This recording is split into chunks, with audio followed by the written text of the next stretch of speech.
So I started seeing some like year in review stuff already coming out.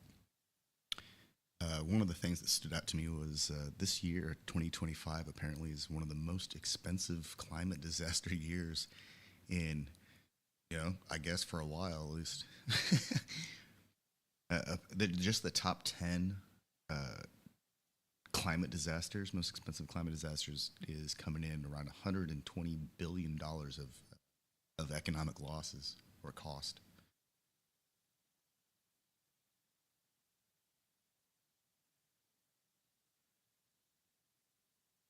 And it's That's just for the United States, no, or it's globally. mm, It's like, and that's and then like the number two or number one is the Palisades fire in LA back only a year ago. That was a $60 billion economic cost. And then there was cyclones, extreme monsoon, and flooding in Thailand, Indonesia, Sri Lanka, Vietnam, Asia, and that was a $25 billion economic cost. More flooding, hurricane, flooding, typhoon, drought. Drought cost Brazil $4.75 billion. $1 billion. That's like, doesn't Brazil have like a giant, expansive like river network and rainforest? What happened to Brazil? Australia, he got hit by cyclones. East Africa got hit by cyclones. There was flooding in Texas,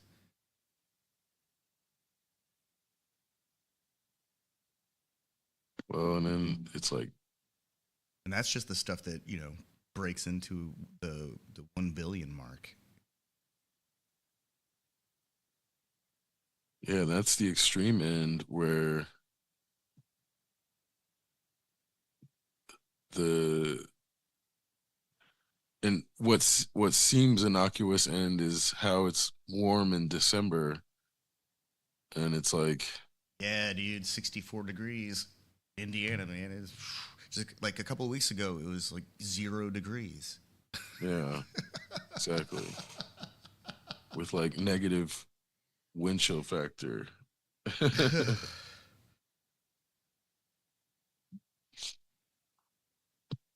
Yeah, it wasn't quite the hottest year. 2024 apparently was still hotter, but Mm, but it was pretty close. I guess that's a good thing. Well, I guess that's the issue is it may not be hotter on average, but the most extreme temperature I think got hotter. Oh no, it's like the number two hottest or third hottest year on record. There's going to Right, be but like, on average, but I'm saying like yeah, I think the peak was 135 at one point, and then it went up to 137.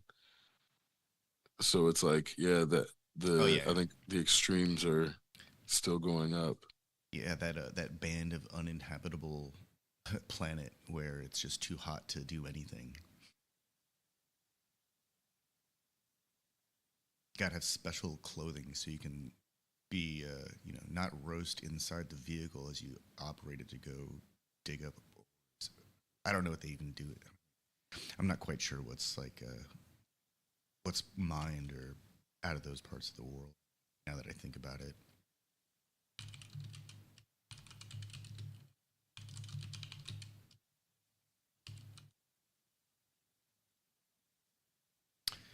okay, vast tropical rainforest. So timber, rubber, medicinal plants, oil and gas deposits, gold, diamond, bauxite, copper. Okay, well, there's a lot of valuable stuff there.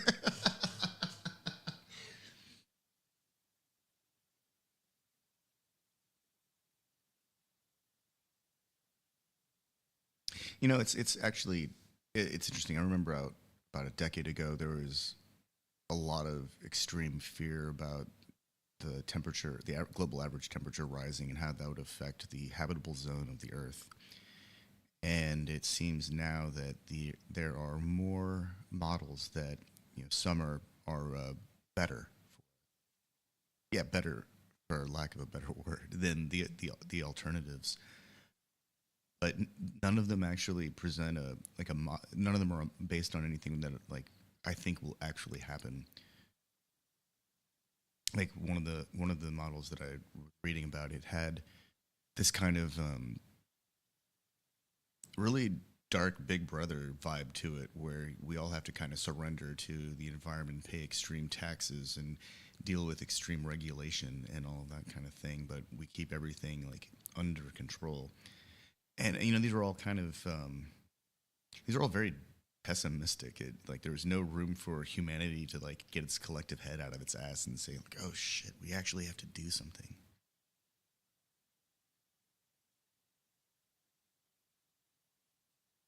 But that could also just be the internet feeding me shit.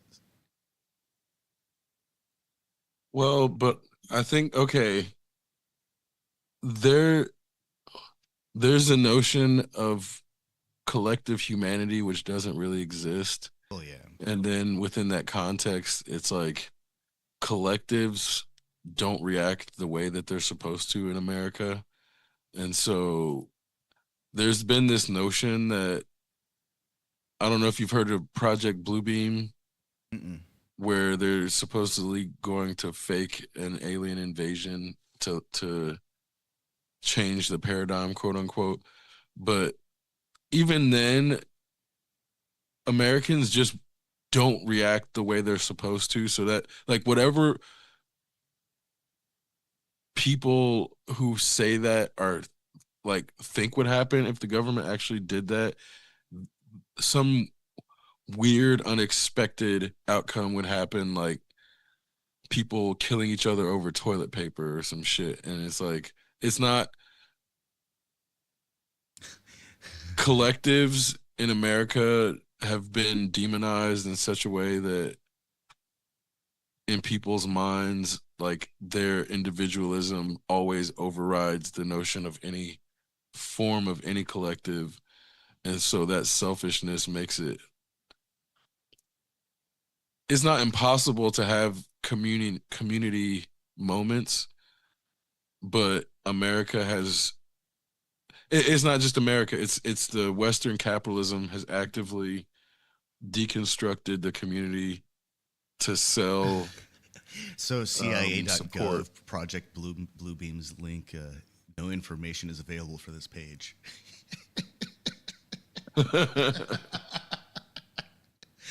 That's funny. I mean, but even then, it's like, who knows how old that myth of Project Bluebeam is? And then in that context, it may, if they had executed it when the myth first arose, the outcome may have been different. But we're in a post social media world, the digital community has expanded, but the physical community has receded in a way that is also like if it almost feels imperceptible because there's such contact with the outside world through social media that then it overrides those dopamine and endorphin hits that usually come with community contact, and then people are tricking themselves into thinking they have community Oh online man, when if that's not actually a real everyone community. who didn't learn that during like COVID lockdown, when everyone was trying to fill all those gaps with social media, I don't know what to tell them, but none of it's real. The internet isn't a place to find real interaction. It takes so much more time to interact through text or pictures or even video than it does to just talk to somebody.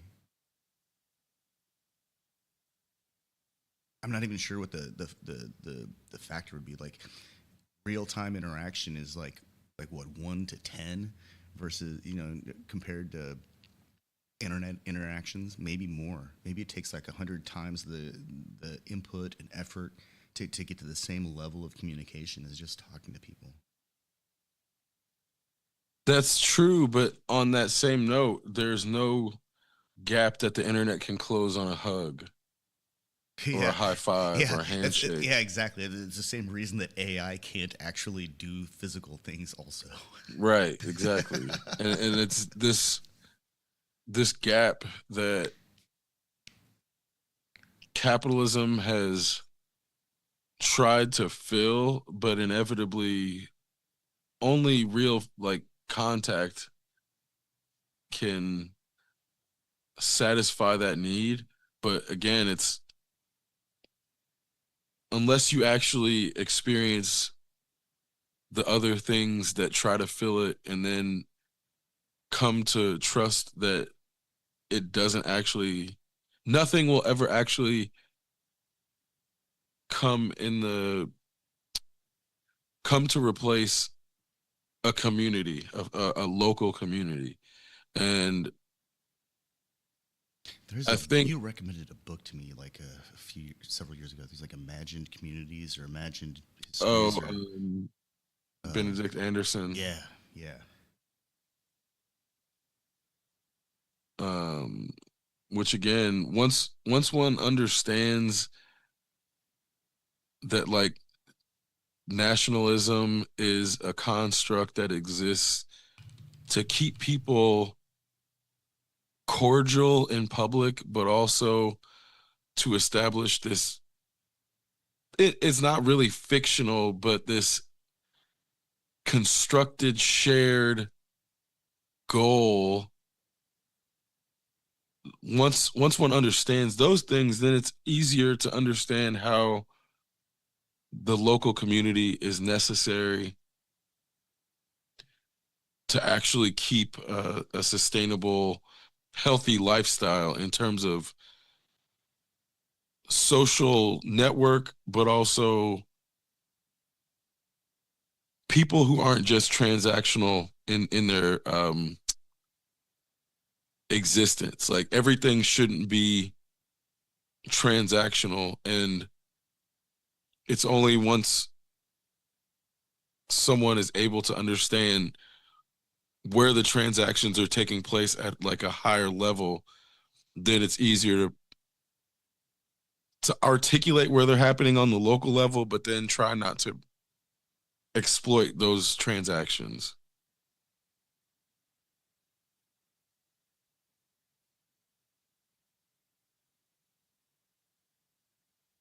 Isn't that like asking people to do something completely different from what they've been trained to do? For sure, but I think there is a stasis that can happen when people have access to something and they're not living in a scarcity mindset.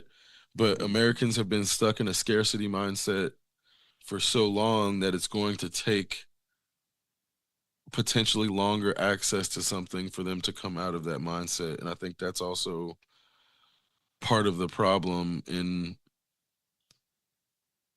the note in the game theoretical framing that we have been given to say that there is a limited pie and that if I eat a slice of pie, then it's taking from someone else. And that is true when resources are hoarded and resources are fenced off by hierarchical and also feudalist frameworks. But part of American living is to trick oneself into believing that feudalism doesn't exist, or at the least, a person is not at the lowest end of the feudal society. Um,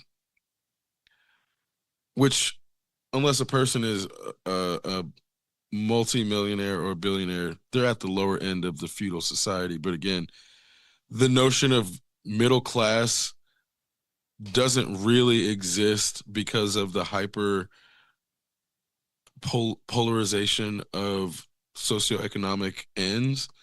But part of the lie is believing that one is middle class, and then basically everybody who isn't homeless will think of themselves as middle class. is what it boils down to, even though Let's see. again that's not the reality. So the median income for the United States in 24 is $83,730, and it's gone up year by year by anywhere from 3 to 5% once they start, you know, separating the ethnic groups.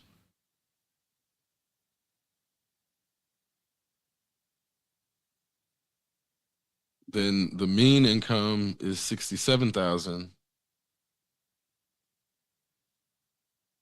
So um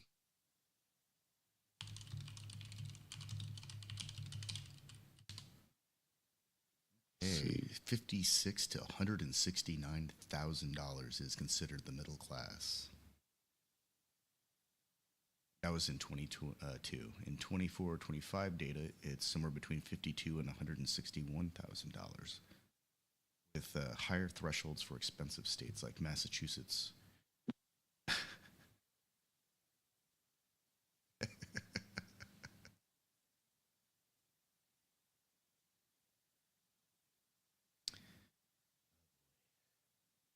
So the middle of the middle class still isn't.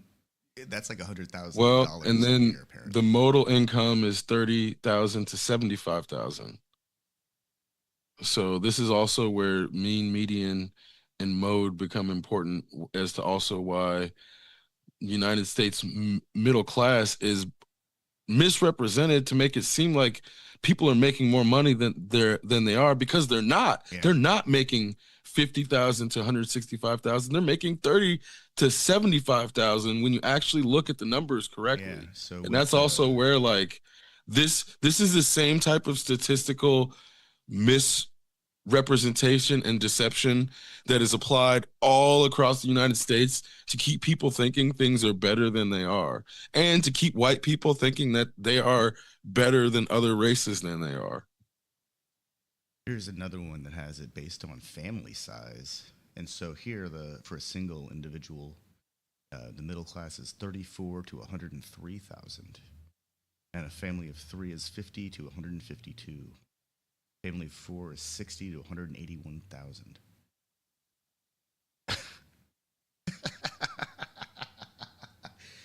Is that median uh, you by know, family? I think yeah, I feel, this is feels like median. This median. is median by family size. Yeah. Which again, median is drastically misrepresenting the actual numbers. It's fucked up how much median gets relied upon to make Americans think that everything is okay. Oh yeah, it's a bigger number. People like big numbers. We all like big numbers, except when it's a bill. Then those big numbers suck.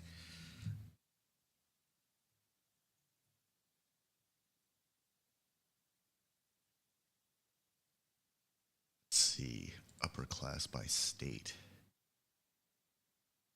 Oh, this is wild. So it's only 134,000 to enter the upper class in Indiana, but it's 183,000 to enter the upper class. There ain't no way. There's not that many upper class in Indiana. No.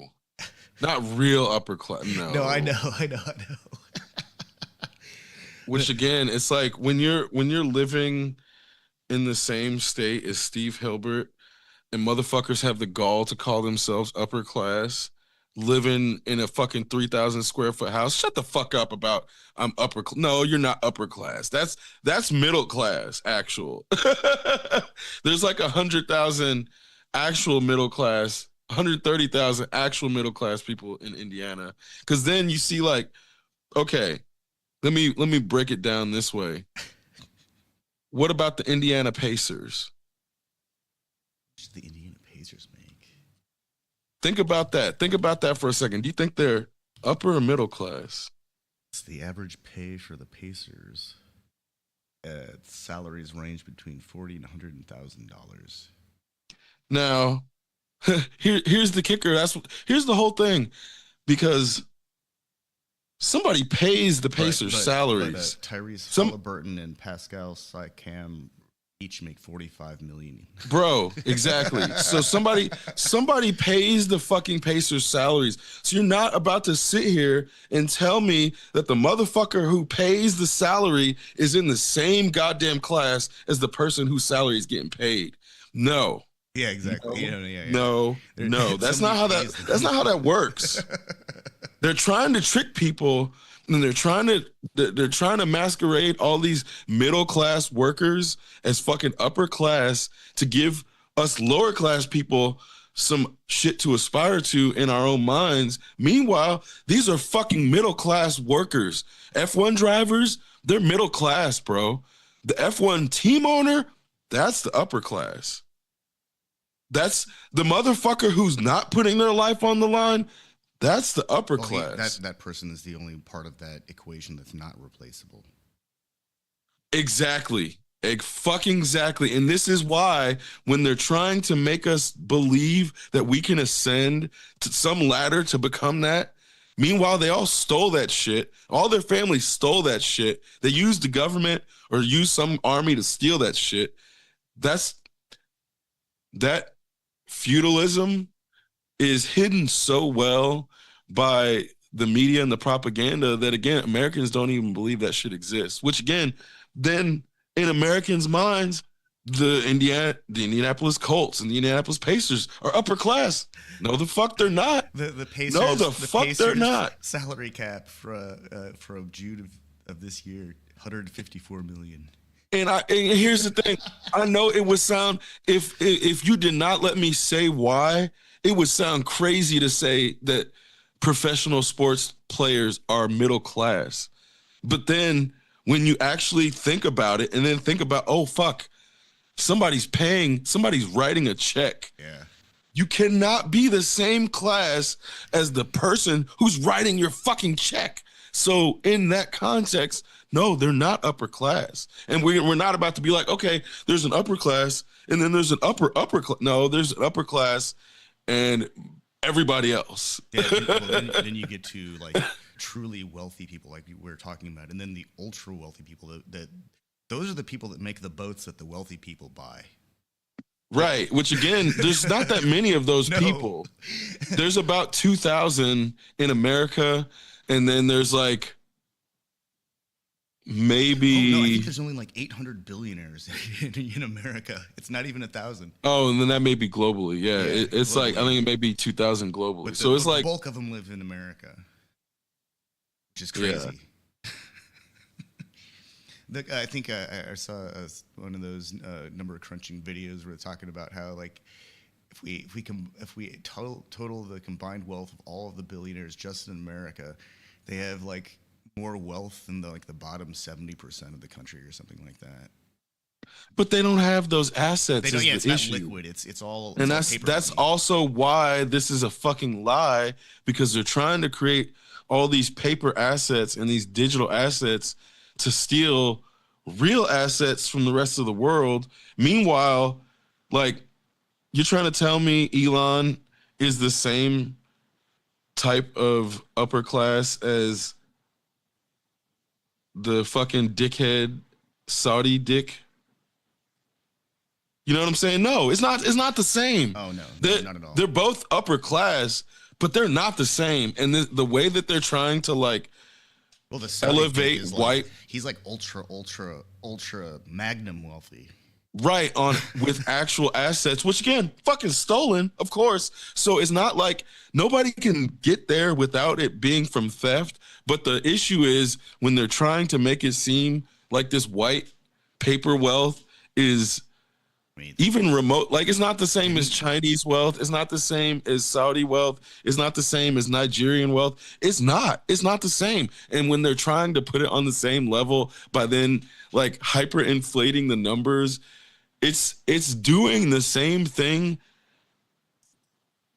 as happens in Zimbabwe, but it's only to benefit a couple of white males because they're the ones that hold it all. And so it's like Americans allowing their currency to inflate beyond Zimbabwean inflation levels for a couple of white guys to be crowned the wealthiest men in history, with the asterisk that always comes back to Mansa Musa, because the asterisk is never going fucking away, because that motherfucker had actual assets, and these motherfuckers will never ever compare. So that's why the asterisk is always going to be there, but they're always going to try. That was the guy that like gilded his army, right? Yes. Yeah, they had golden armor and gilded weapons and He horses is still known to this day for destroying economies, because he had so much gold that he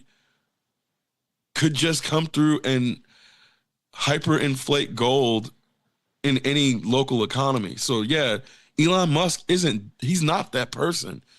Steve Jobs was never gonna be that person. Fucking nobody will ever be that person, which is why his wealth was incalculable by modern standards. So it's like one of those things. They're trying so hard to create a white Mansa Musa, but they'll never be able to do that. Even if white if white people named one white man king, and that person tried to accumulate all of the assets that are in existence, it still wouldn't proportionally amount to Mansa Musa, because of the disproportion in the population, but also it's the percentage of people to the wealth.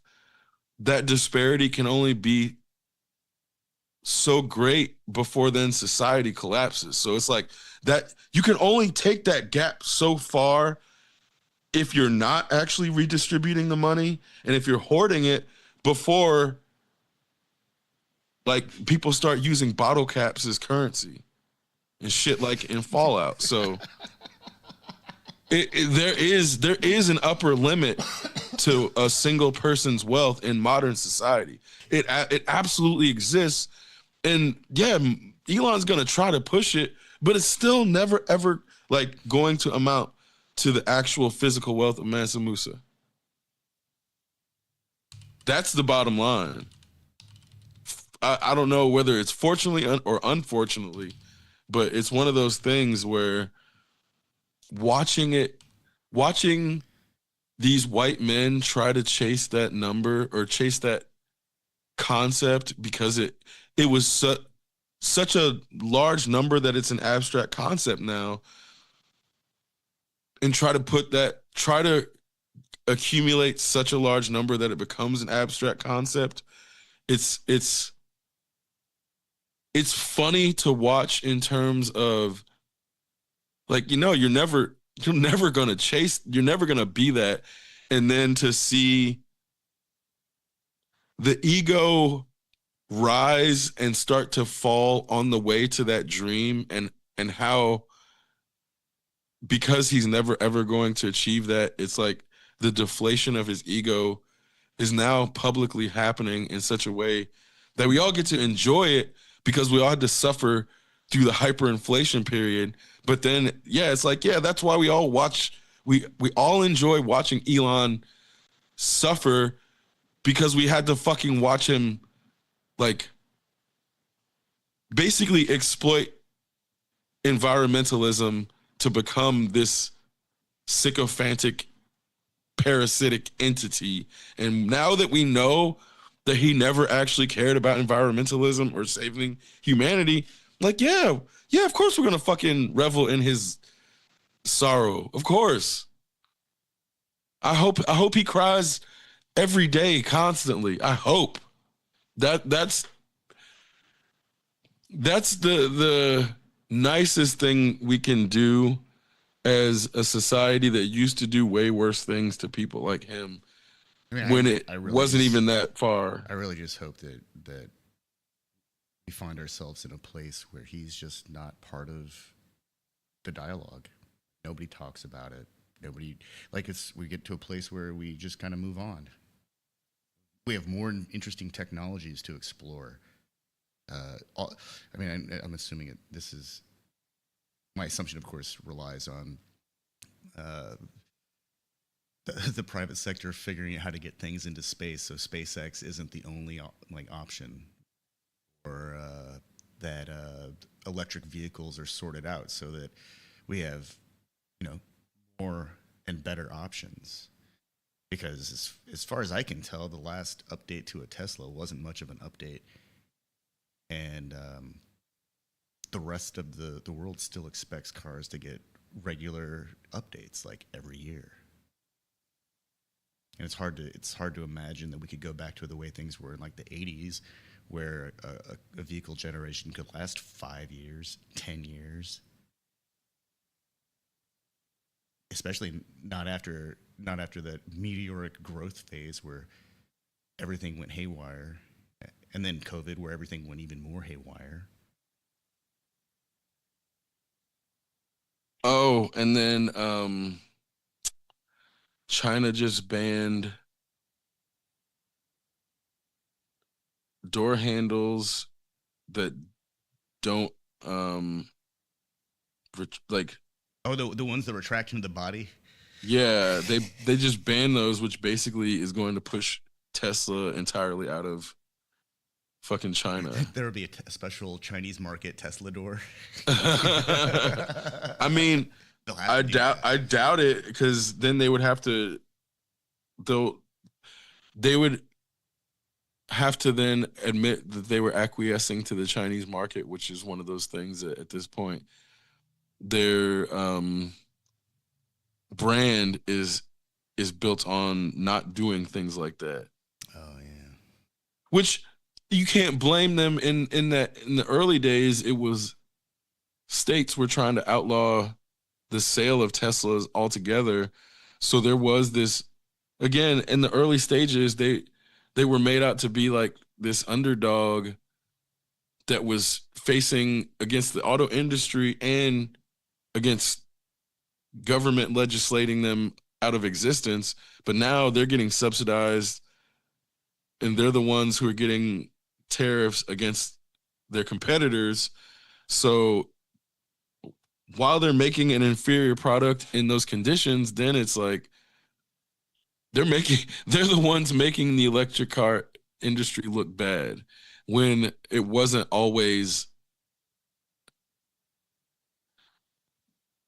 that wasn't always the outcome of their actions. And I don't know if it's Elon's midlife crisis. He probably was always a douchebag, and the issue is he just I'm had an agent they, who told him to hide it. how many baby mamas does he have? I think 12 or 13. 14 children with 4 women. Oh, okay, that's what. So, oh man, I'm pretty sure that number alone just makes him a douchebag. Like seriously, 14 kids with 4 women. I'm not trying to take some like moral high ground here, but that just seems like, oh, fuck. That's just going out and spreading the seed like all willy nilly. It seems. I mean, obviously it's not. He's probably got a bunch of really weird personality filters that prevent anyone from getting very close to him.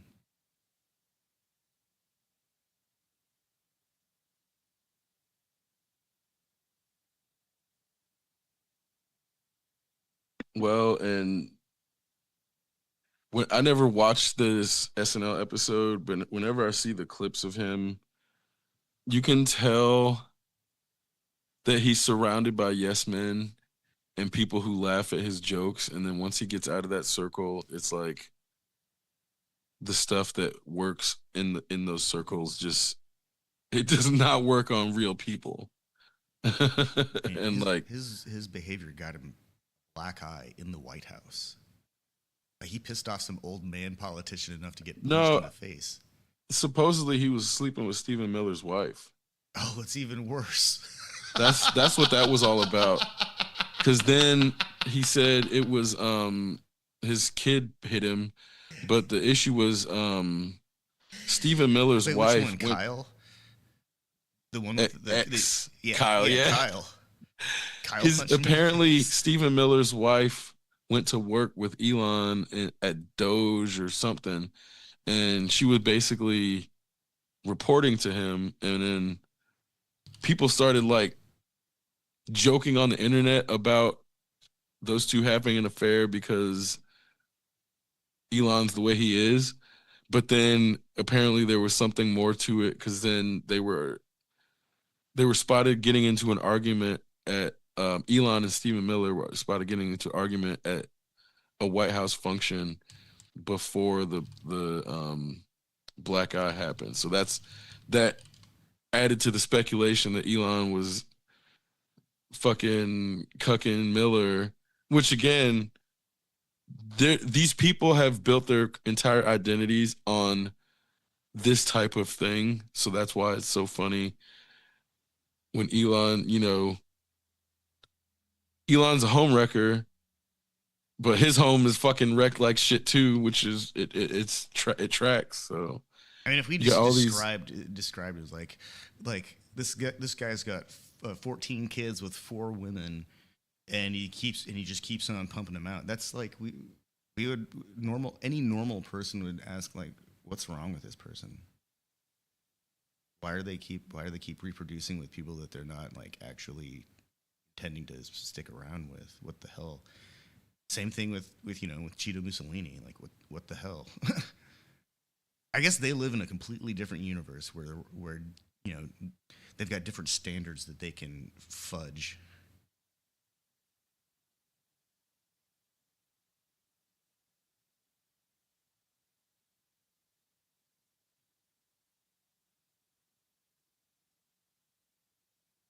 14 though, that's just nuts.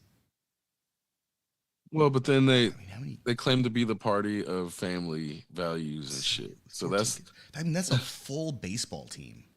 I'm serious. That's a complete baseball team. Like, how many people do you have to have in football for well, here's the issue though. He's got 14 kids, but at least one is estranged. At the least, if not more by this point. They just may not be old enough to be emancipated for the most part. You only need 11 people for the defensive lineup. Uh, Oh right, because yeah, he could his whole field a football team.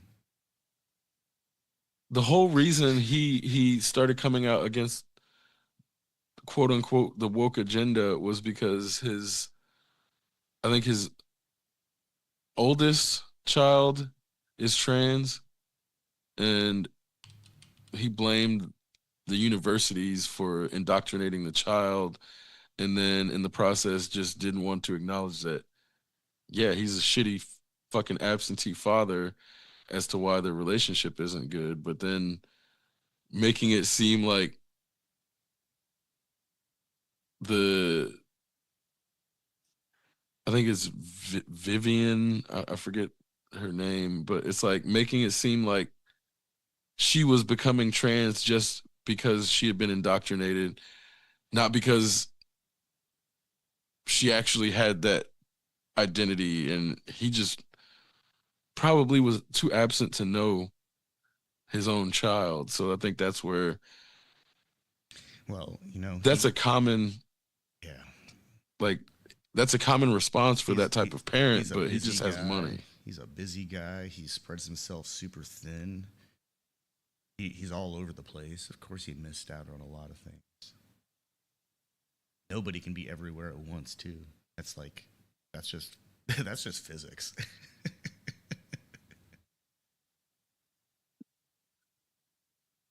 Like Nick Cannon. Yeah.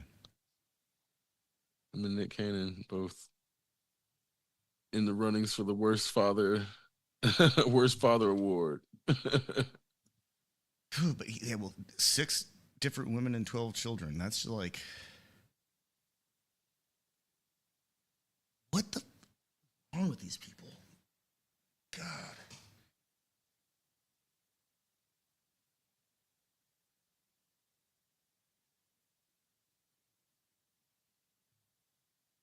Right. There has to be some weird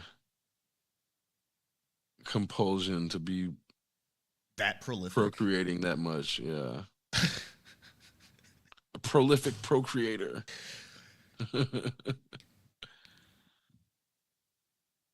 Yeah, that just rings of like late '90s hip hop. The prolific, the prolific. Oh man. But you know, if they can pay for more power to them, I guess. As long as they're being set up for success and have, you know, enough attention to not come out of it with a bunch of weird issues, then that's fine. I guess I don't care. But in that, what is success? Is it that they can buy a home and they are financially stable, or is it that they're not abusing animals or Oh, I fucking mean, doing some I was actually just thinking sociopathic about. shit?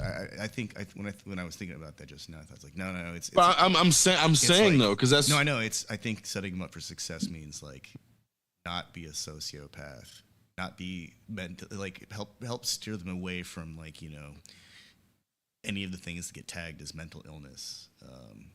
Provide them guidance for you know, be a parent, be present. well, and this is where I, having grown up around a lot of rich kids, it's very hard for rich people not to become sociopaths because they think that they can buy anything and anyone.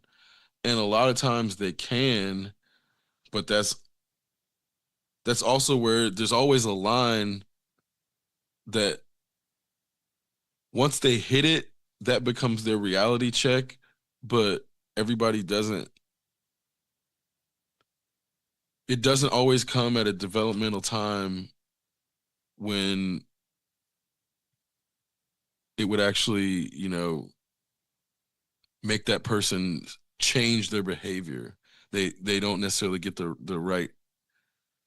Then they're like, oh, that person's a hater, or that person, they're just jealous instead of actually internalizing that I shouldn't act this way because I have money, and I shouldn't treat people this way to make them What was that kid? chase money. They came up with a really cool. It's like affluenza or something like that. Oh yeah, That when that they, kid got in, he like got in a car wreck and killed someone. yeah, like just reckless abandon, just Hmm. affluenza.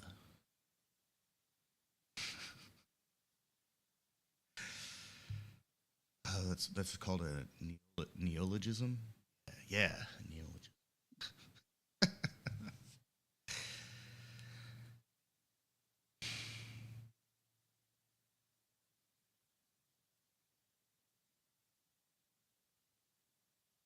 Well, and then what was termed affluenza was basically only relegated to white males, and I think that's also why we don't really hear the term affluenza anymore. That the affluenza happened maybe like 5, maybe 10 years before the Me Too stuff. And so whenever like the Me Too movement happened, it was mostly white males that were being outed at first. And so that's when I think affluenza just basically became society being like, are we all just suffering because of white men in general? Like, yeah, men can be cruel and men do some fucked up shit, but is society suffering because of white men? And I think that's when like white men got all butt hurt, um, especially poor white men, because they're not the ones that have the power to do anything. So it's like the poor white men who are just regular shitty men and don't have the power to change society are also shitty white men for a different reason. But because they're not the shitty, powerful white men that get assumed to be the Illuminati, they got butthurt about it and wanted to act like they're not just regular racist in real life. And then they got all fucking militarized and mobilized for this fascist fucking power now. But it's like it's also a corn-fed, obese fascism that like if you're fast enough, you can run away and get away from the fucking ice. Like they're just not that, just not spry. I've seen multiple videos of people just running away and then the ice people giving up because they don't have good cardio and shit. It's like, they don't need cardio. They're relying on pepper spray right. But even then, and tasers. like in their minds, but again, it's like it just takes the smallest amount of pushback where they just fold. And I you know, I take solace in these not being the best and the brightest. Um, like no matter what they believe and no matter what horrible shit that they're gonna try to do, they're just not they're just not fit or smart enough to pull it off. So Now I've been seeing a lot of body cam videos lately, and a lot of the time it ends up with two officers pulling somebody out of a car and detaining them or arresting them. You actually know by that point they're getting arrested, but they're always like extremely gassed by the time that they're done. And occasionally somebody gets out of the car and runs, like you just pointed out. And sometimes they get tased. Sometimes they run out of view of the dash cam or the body cam, and then there's a little voiceover that says this person was apprehended later. And but still, even the person who's running, they always or the officers in pursuit, the bulk of the body cams show them stopping, and then all you see is the ground as they breathe heavily. And obviously, it can't be that easy to run with, I don't know, 20 pounds of extra weight on a belt. And they sit a lot.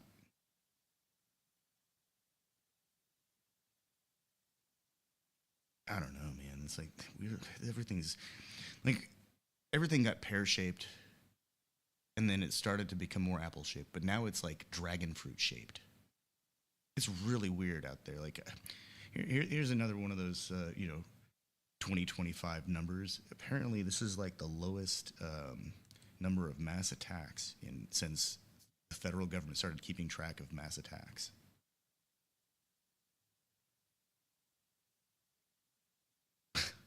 Like, wait, like how are you defining it's the where was that thing? or yeah, I guess how are they defining, not you. So mass killings. I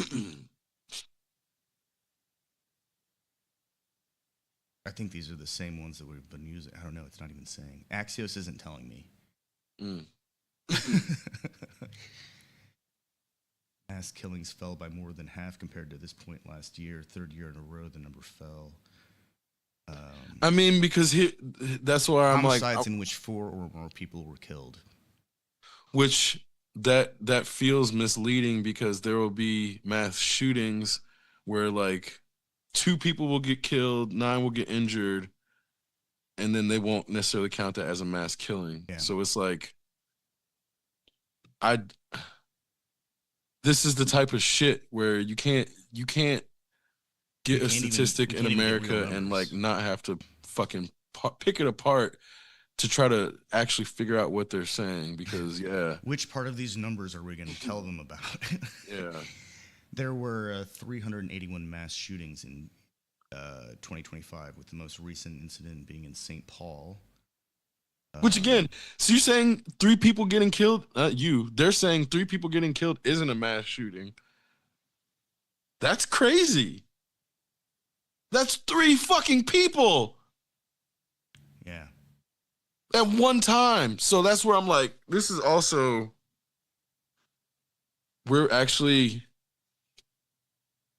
the way that life is being devalued in real time in ways around us, it's also something that it happens so frequently and so fast that then one has to like actually stop and take a second to be like, wait a minute, fucking two is not like anytime is more than one, that feels like a significant like one person is a significant loss of life. Like anytime it's more than one, that feels like even more significant.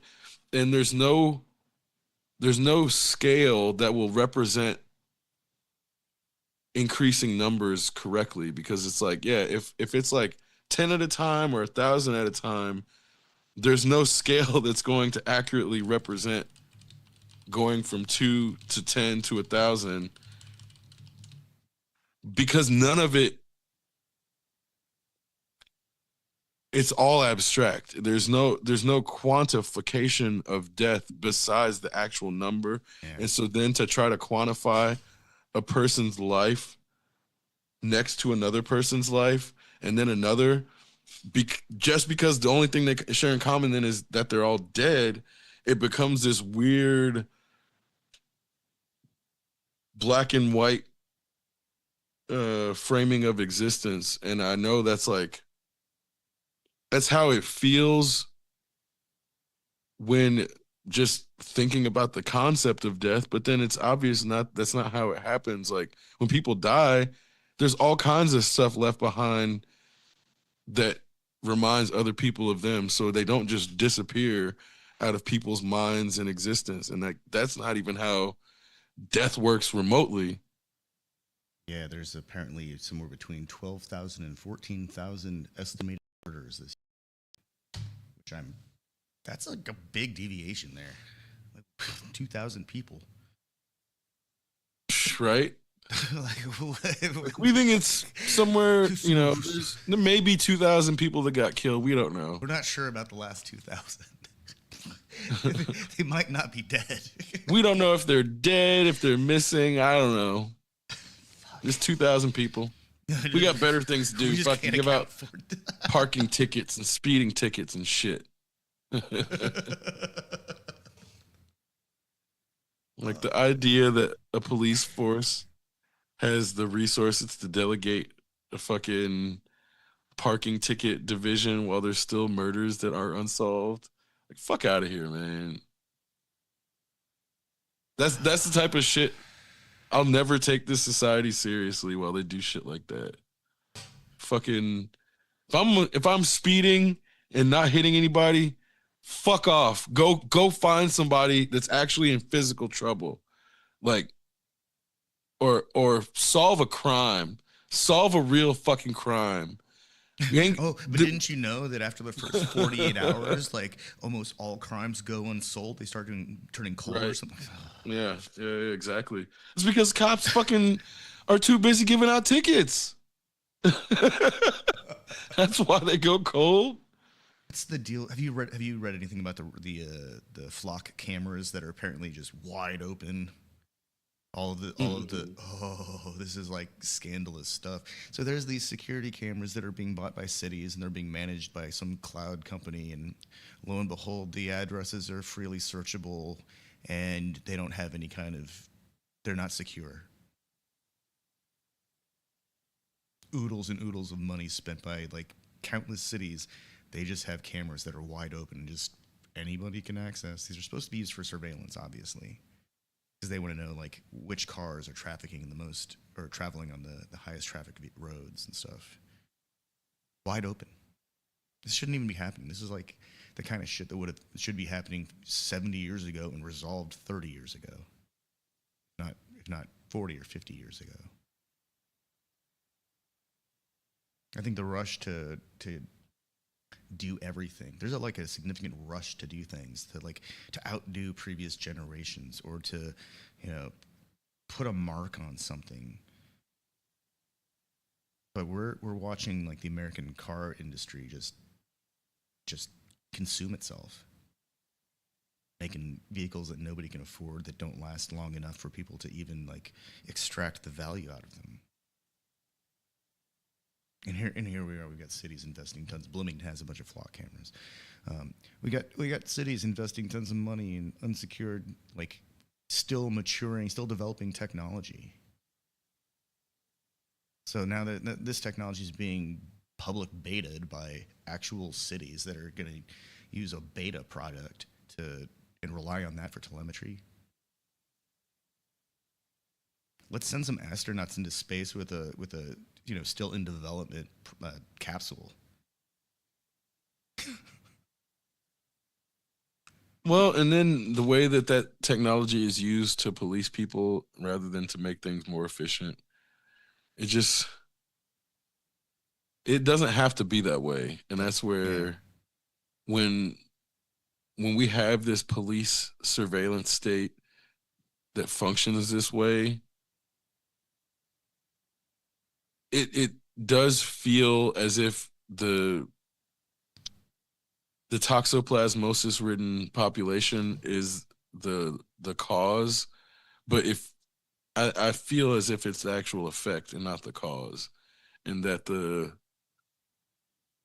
hyper surveillance and the hyper policing is contributing to this existence in the shadows more than actually people wanting to be bad. And like the more they push things into the illicit under the illicit umbrella, the easier it becomes for the worst people to take advantage of like that middle ground where people in states that don't have legal weed just want to smoke weed or some shit, or I don't know, people want to take some fucking mushrooms or something. Like those people who want to do those things shouldn't also have to contribute to meth and coke being pushed into their community, but that's often the result just because it all ends up coming through the same channels.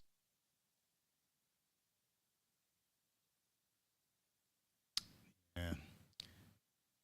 It's always been strange to me. It's like because smoking weed has always seemed like this is this is good. I don't think I really need anything else. And then in the short period of time when I dabbled with other things, all that shit did was make me regret my life choices. And so to me, like I don't I don't get drinking anymore. Like there was a time when I did drink, and I figured that everyone comes to the same realization. It's like, yeah, this isn't fun, and then people move on, but people still do that shit.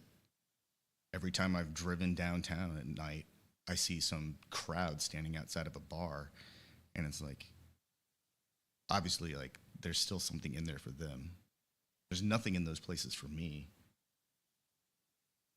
I never found anything worth sticking around for in a bar.